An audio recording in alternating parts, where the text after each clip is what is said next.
सोलापूर शहरात smart city योजनेअंतर्गत झालेल्या स्मशानभूमीच्या विकास कामांचा आढावा घेण्यात येणार असल्याची माहिती महापौर विनायक कोंडाल यांनी दिली।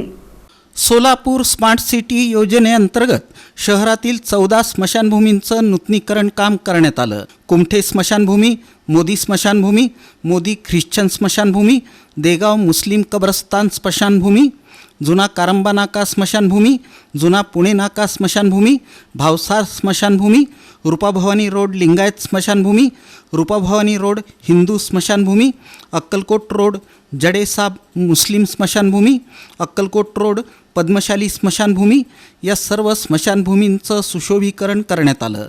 एकूण 22 कोटी रुपये निधीतून या 14 स्मशानभूमींमध्ये सुशोभीकरण काम करण्यात आलं।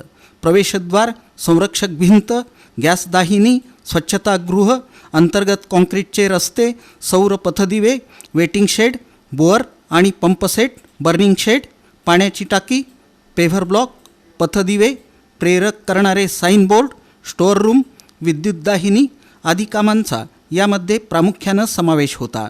दरम्यान या सर्व कामांचा आढावा घेण्याचं नियोजन आहे। संबंधित विभागांना या संदर्भात सूचना देऊन आढावा घेण्यात येणार आहे, असं महापौर विनायक कोंडाल यांनी स्पष्ट केलं। आदिला नदी परिसरात प्रशासनाकडून डिमार्केशन करण्यात आलं आहे। या परिसरात देण्यात येणाऱ्या बांधकाम परवानगी आणि इतर बाबींचा आढावाही लवकरच बैठक घेऊन घेण्यात येणार आहे। दर 2 दिवसाआड विविध विभागांच्या बैठका घेण्यात येणार असून यामध्ये त्या विभागाच्या अडचणी जाणून घेण्याबरोबरच आवश्यक ती कामे करण्याच्या सूचनाही देण्यात येणार आहेत। प्रभागनिहाय आराखडा तयार करण्याचा प्रयत्न राहणार आहे। त्याचबरोबर प्रभागनिहाय अडचणी इतर माहिती घेण्यात येणार आहे। सोलापूर शहरातील नागरिकांचे प्रश्न आणि समस्या जाणून त्या सोडवण्याला प्राधान्य देण्यात येत आहे, असंही यावेळी महापौर विनायक कोंडाल यांनी सांगितलं।